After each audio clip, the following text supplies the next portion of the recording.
என்னோட ஃபேவரட் ஜென்ராவும் இந்த மாதிரி நெகட்டிவ் ஷேட்ல பண்றது தான் எனக்கு ரொம்ப பிடிச்சி ரொம்ப ரொம்ப யதார்த்தமா வரக்கூடிய விஷயங்கள் அது. ஸோ அதனால நான் எவ்வளோ மகிழ்ச்சியா உணர்றேனோ அதே மாதிரி தான் பார்க்குறவங்களும் உணர்ந்து அப்ரிஷியேட் தான் பண்றாங்க. ஜெய் பீம்ல இருந்த பெண்கள்லாம் எனக்கு ரொம்ப பிடிக்கும். தாரத்தப்பட்டையில வரலட்சுமியோட ரோல் எனக்கு ரொம்ப பிடிக்கும்.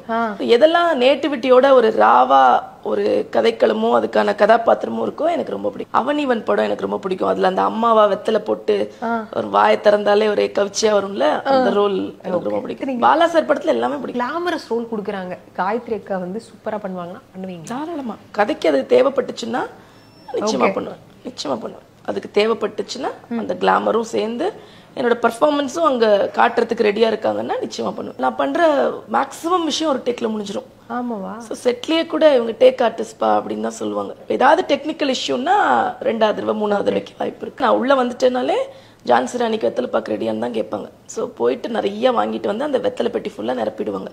அவ்வளவு நிரப்புவாங்க. அன்னைக்கு நான் முடிஞ்சு வீட்டுக்கு போறப்ப அதுல ஒண்ணுமே இருக்காது. மொத்தமா எதிர்நீச்சல் முடிஞ்சிட்டு போய் டென்டிஸ்ட் கிட்ட உட்காரலான்னு இருக்கேன். ஒரு 2 நாள் ஷூட் இல்ல, அதனால வாய் கொஞ்சம் கலரா தெரியுது. மத்தபடி வாய் எப்பயுமே ஸ்ட்ரெயின்டா தான் இருக்கும். ஸோ இந்த கேரக்டருக்கு இது பாக்கு போடுறதுன்னு டிசைட் பண்ணிட்டோம். ஸோ அது ரொம்ப ரசிச்சு போடுவேன். சில பேர் வந்து ஜான்சி ராணியை பிடிக்கவே இல்லப்பா, பார்த்தாலே எரிச்சலா வருதுமாங்க. அதுதான் எனக்கு ரொம்ப சந்தோஷம் கொடுக்குற கமெண்ட். அவங்கள பார்த்து எரிச்சலா வருதுன்னா அப்ப அந்த கேரக்டர் வந்து அவ்வளோ நல்லா மனசுல நின்றுக்குன்னு. ஒரே கச்ச கச்ச கச்சன்றாங்க, இதை வெத்தலை பாக்கு போட்டுட்டு ஆவுன்னு கத்திக்கிட்டு எரிச்சலா வருதுன்னா அப்ப அதுதானே பெரிய சக்சஸ். அந்த கேரக்டரை முழுமையா நம்ம கொண்டு போய் சேர்த்துட்டோம் மக்களுக்கு நடுவுலன்னு. சோ இந்த மாதிரி வர கமெண்ட்டுமே எனக்கு பாசிட்டிவான கமெண்டா தான் நடத்துவேன். ஜான்சி ராணிங்கிறது என்னன்னா the name itself speaks. ஜான்சிக்கு அவன் பையன் நல்லா இருக்கணும், குடும்பம் நல்லா இருக்கணும், கஷ்டப்படாம இருக்கணும். ஏதோ ஒரு பொண்ணு வயசான காலத்துல அவனுக்கு கல்யாணம் பண்ணி கொடுத்து செட்டில் பண்ணி நம்ம கடமையை முடிக்கணும்னு நினைக்கிறான். சோ அதெல்லாம் நல்லா போயிட்டு இருக்கிற பட்சத்துல Jhansi Rani is very cool. அண்ணன் தான். என்னோட வார்ட்ரோப்ல இப்போதைக்கு ஒரு 500+ சாரீஸ் வைக்க முடியும். அதுக்கு மேல இருக்கிறத என்னோட சிஸ்டர் வீட்டுல கொடுத்து வச்சுப்பேன். சோ இதுல இருக்கிறதெல்லாம் யூஸ் பண்ணி முடிச்சதுக்கு அப்புறம் போய் மாத்தி எடுத்து யூஸ் பண்ணிப்போம். இப்படிதான் வாங்கணும் அப்படிதான் வாங்கணும் கிடையாது. போற வழியில எது பிடிச்சிருக்கோ அதை பிடிச்சிட்டு வந்துருவேன். ஓகே. சோ அப்படி ஃபில் பண்ணதுதான் என் வார்ட்ரோப். நான் சாரிக்கு செலவு பண்றதை விட பிளவுசஸ்க்கு தான் நிறைய செலவு பண்ணுவேன். பணமும் சரி நேரமும் சரி.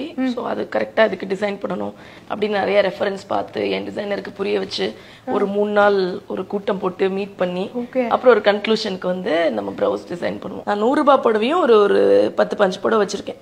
ஸோ இந்த மாதிரி ஒரு லோக்கலா ஒரு ஆயமா கேரக்டர்ஸ்க்கு யூஸ் பண்றதுக்குன்னு ஒரு 20-25 புடவை வச்சிருக்கேன். ஸோ அந்த மாதிரி பட்ஜெட் கிடையாது. 100 ரூபாய்க்கு இருந்தாலும் வாங்குவேன், அது 10,000 ரூபாய் இருந்தாலும் வாங்குவேன். அது கிடையாது, அது பிடிச்சிருந்தா வாங்குறது தான். உங்க காஸ்டியூம்ஸ் எல்லாமே நீங்க வந்து ரொம்ப கான்ஃபிடென்ட்டா கேரி பண்றீங்க. உங்ககிட்ட இதுவரையும் நீங்க ட்ரையே பண்ணாத ஒரு காஸ்டியூம்னா இது பிகினிங். அதை நான் ட்ரை பண்ணதில்லை. அதுக்கு ட்ரை பண்ற அளவுக்கு எனக்கு கான்ஃபிடன்ஸ் இல்லை.